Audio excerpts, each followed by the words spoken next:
জিনিস জানো, আমার কি মনে হয়, আমার 10-12টা বাচ্চা থাকতো, সবগুলো একসাথে খেতে বসতাম। কি বলছি তোমাকে?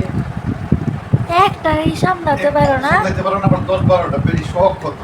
আমার এত শান্তশিষ্ট, এত ভালো বাচ্চা, সামলাতে হবে কিসের জন্য?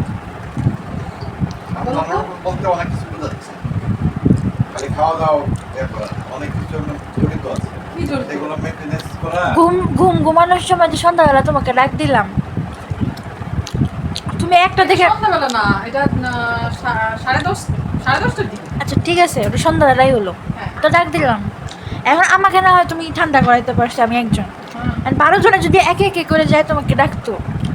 আল্লাহ, সবার বড় যেটা সেটাকে বলতাম যে বাবা সব তোমার ভাই বোনদের দিয়ে রাখবো। হ্যাঁ, এই তো বেরি না, একটু ঘুমের টাইম দিবা না তোমরা? কিন্তু আমার যে আনন্দটা, ঘর ভর্তি বাচ্চার কাজ, সেটা বুঝবা না।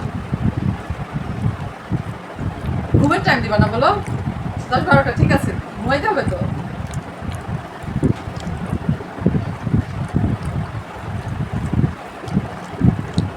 আমি সাবু খেতাম যদি অন্য খাবার হতো, আমি মুখ নষ্ট করবো না।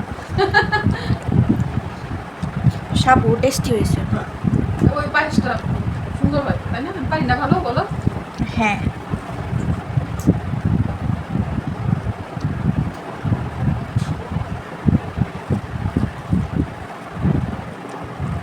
সাবুর পায়েস বানানো কার কাছ থেকে শিখছিলাম জানো? পুরাব্বু, ভুলে গেছো? জারিনের আম্মুর কাছ থেকে। ও